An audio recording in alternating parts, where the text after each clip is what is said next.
Assalamualaikum warahmatullahi wabarakatuh. Semangat pagi anak-anak.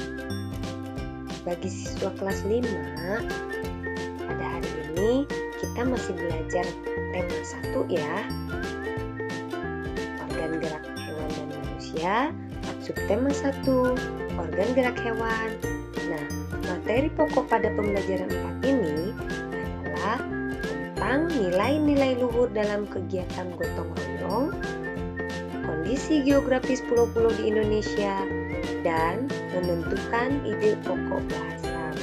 Untuk mengingatkan, kalian belajar bersama Ibu Yani. Kalian masih ingat kan pada pembelajaran sebelumnya kita sudah membahas tentang nilai-nilai yang terkandung dalam sila-sila Pancasila. Sekarang kita akan membahas tentang nilai-nilai luhur yang ada dalam kegiatan gotong royong. Apa sih nilai luhur dalam kegiatan gotong royong itu? Gotong royong merupakan salah satu nilai kehidupan yang sudah dimiliki bangsa Indonesia sejak dulu. Gotong royong sering dilakukan dalam kegiatan di masyarakat. Istilah gotong royong berasal dari bahasa Jawa. Gotong berarti pikulan dan royong berarti bersama-sama. Sehingga dapat diartikan bahwa gotong royong adalah mengerjakan sesuatu secara bersama-sama. Nah, manfaat gotong royong antara lain dapat meringankan beban pekerjaan yang harus ditanggung. Kerja keras, kebersamaan, menjalin hubungan sosial yang baik dan harmonis. Dengan bergotong royong, segala sesuatu dapat dikerjakan lebih mudah dan lebih cepat. Di dalam gotong royong itu terkandung nilai-nilai luhur Pancasila, yaitu sila kelima atau sila kemanusiaan yang adil dan beradab. Sila kelima dilambangkan dengan padi dan kapas. Dengan melestarikan kegiatan gotong royong, berarti perilaku kita telah sesuai dengan nilai-nilai luhur yang terkandung dalam Pancasila sila kelima. Lalu, bangsa Indonesia itu negara yang hebat loh. Walaupun pulau-pulaunya banyak, dipisahkan oleh lautan, tapi semangat kebersamaannya selalu terjaga. Tadi kita sudah bahas kalau bangsa Indonesia itu banyak pulaunya. Lalu seperti apa sih kondisi geografis pulau-pulau di Indonesia itu? Kita cari tahu yuk. Ada banyak pulau di Indonesia. Di antaranya yaitu 1, Pulau Jawa. Nah, ini adalah peta Pulau Jawa. Luas Pulau Jawa itu mencapai 126.700 km persegi.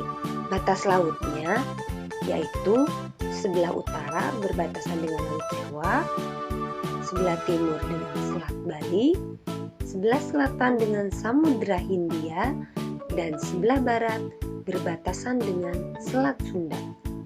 Kemudian batas daratannya yaitu sebelah utara berbatasan dengan Pulau Kalimantan, sebelah timur berbatasan dengan Pulau Bali, sebelah selatan berbatasan dengan benua Australia, dan sebelah barat berbatasan dengan Pulau Sumatera.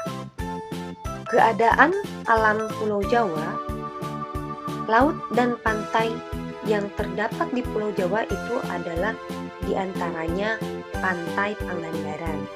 Nah, kalian pasti pernah kan bermain ke Pantai Pangandaran? Nah, selain Pantai Pangandaran, masih ada pantai-pantai lainnya di Pulau Jawa, yaitu ada Pantai Carita, Pantai Anyar, Pantai Parangtritis, Pantai Tirtamaya, Pantai Tanjung Pakis, Pantai Tanjung Baru, dan banyak lagi. Kemudian Pulau Jawa juga mempunyai dataran rendah, yaitu terdapat di Madiun, Jawa Timur, ada juga Surakarta di Jawa Tengah, dan Semarang di Jawa Tengah. Gunung-gunung yang terdapat di Pulau Jawa diantaranya Gunung Ciremai, Gunung Papandayan, Gunung Sindoro, Gunung Sumbing, Gunung Merapi, Gunung Merbabu, Gunung Lawu, Gunung Bromo, Gunung Kelut, dan Gunung Salak. Siapa yang pernah naik ke gunung? Banyak ya gunungnya? Ingat-ingat ya. Seperti itulah keadaan geografis Pulau Jawa. Sekarang kita lanjutkan ke Pulau Sumatera. Ini adalah peta Pulau Sumatera. Pulau Sumatera itu luasnya mencapai 182.812 km persegi. Batas lautnya sebelah utara berbatasan dengan Laut Cina, sebelah timur dengan Selat Malaka, sebelah selatan dengan Selat Sunda, dan sebelah barat dengan Samudra Hindia. Sedangkan batas daratannya yaitu sebelah utara berbatasan dengan negara Malaysia, sebelah timur dengan Kepulauan Bangka Belitung, sebelah selatan itu tidak ada daratan yang membatasi, kemudian sebelah barat juga tidak ada daratan yang membatasi. Nah, sekarang keadaan alam Pulau Sumatera itu yaitu pantainya ada pantai Sorake, ada pantai Carocok, ada pantai Trikora, ada pantai Pasir Putih, dan ada pantai Tanjung Tinggi. Dataran rendahnya ada dataran rendah Melabo dan Singkil. Sedangkan gunungnya ada Gunung Kerinci, Gunung Leser, Gunung Sinambung. Yang ketiga, Pulau Kalimantan. Ini adalah Pulau Kalimantan. Luas Pulau Kalimantan itu mencapai 743.330 km persegi. Batas lautannya sebelah utara berbatasan dengan Laut Cina Selatan, sebelah timur dengan Selat Makassar, sebelah selatan dengan Laut Jawa, sebelah barat berbatasan dengan Selat Kalimantan. Batas daratannya yaitu sebelah utara berbatasan dengan Bangka Belitung, sebelah timur berbatasan dengan Pulau Sulawesi, sebelah selatan berbatasan dengan negara Malaysia dan Brunei Darussalam, sedangkan sebelah barat berbatasan dengan Pulau Jawa. Keadaan alam Pulau Kalimantan yaitu terdapat pantai atau laut yaitu Pantai Melawai, Pantai Lamuru, Pantai Kemala, Pantai Tarakan, Pantai Kayu Angin, dan Pantai Biduk-Biduk. Dataran rendahnya ada dataran rendah Kapuas, dataran rendah di antara pegunungan Muler dan Schwedner dengan pegunungan Meratus, dan ada juga dataran rendah Sungai Mahakam di sebelah timur. Di Pulau Kalimantan terdapat Gunung Batu, Gunung Bukit Raya, Gunung Palung, dan Gunung Halo-Halo.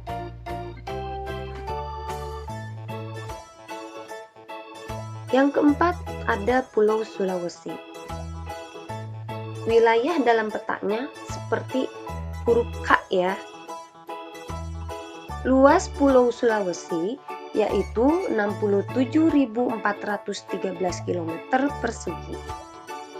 Dengan batas laut sebelah utara Laut Sulawesi, sebelah timur Laut Arafuru, sebelah selatan Laut Bali, dan sebelah barat Selat Makassar.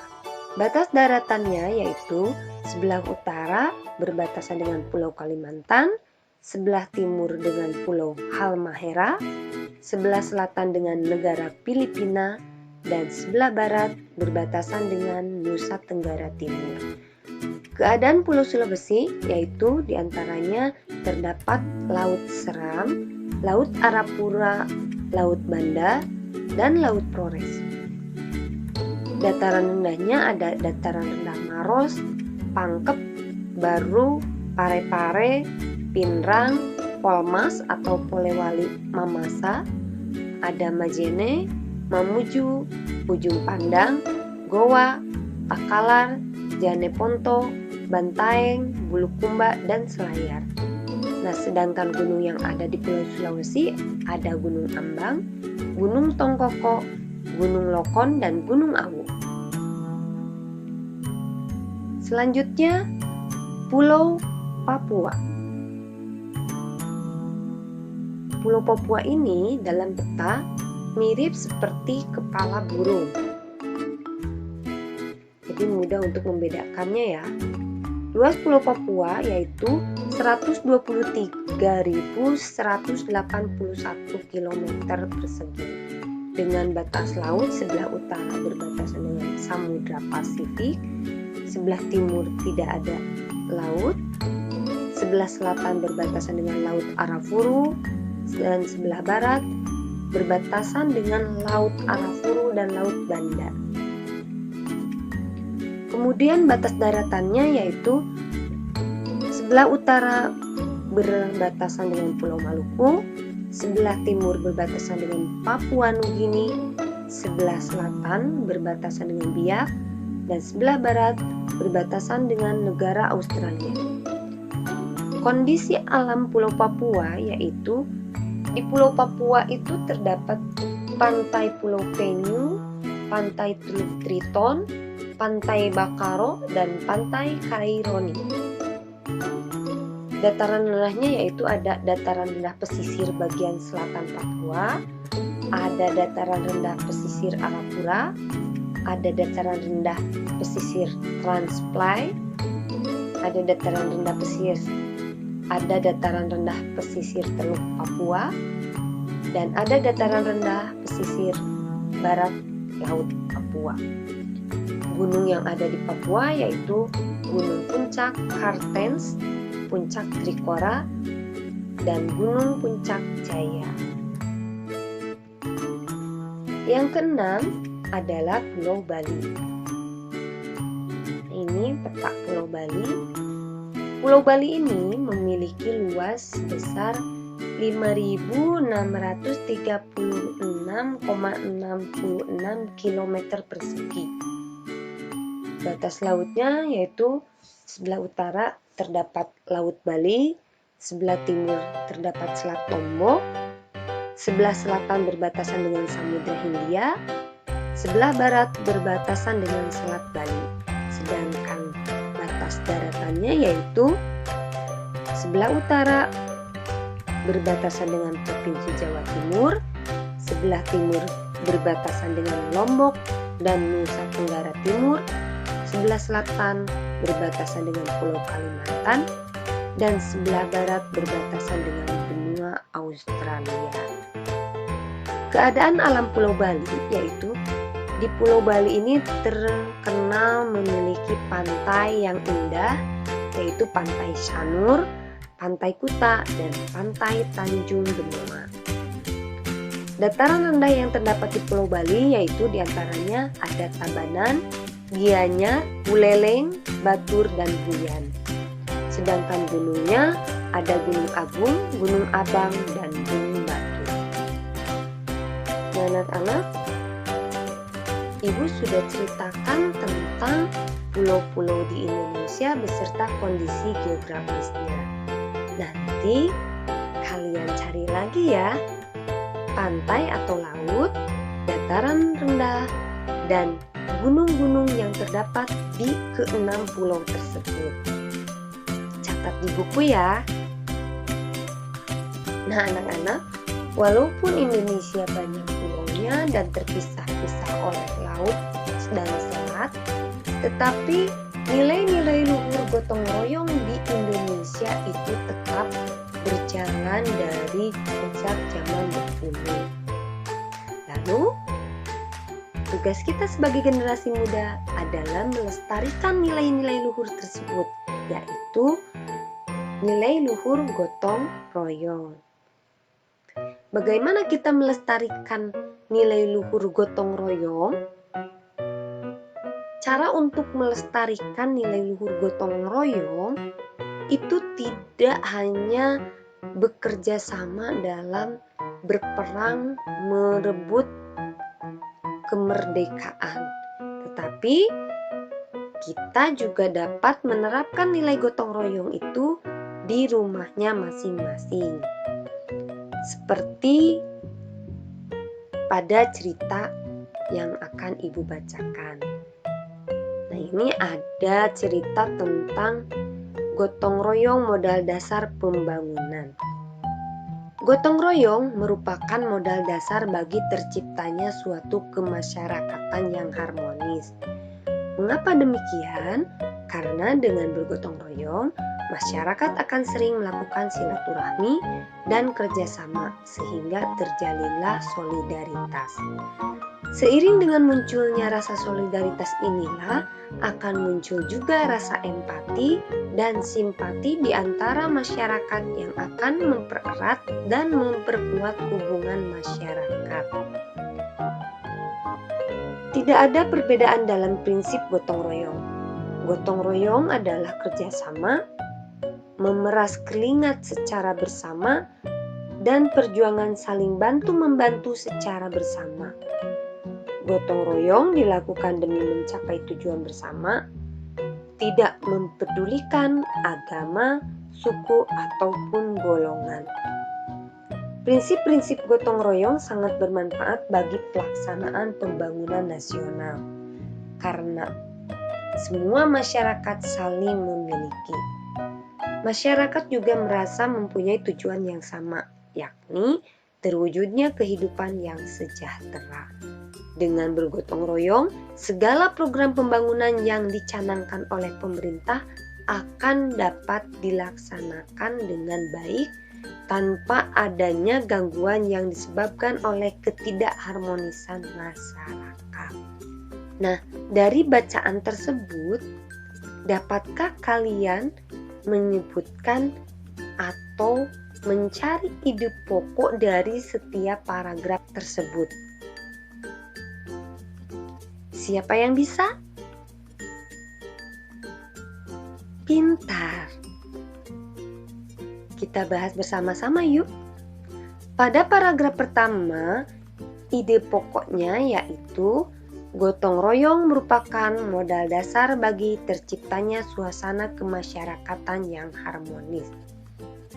Sedangkan untuk paragraf kedua, yaitu ide pokoknya adalah tidak ada perbedaan dalam prinsip gotong royong.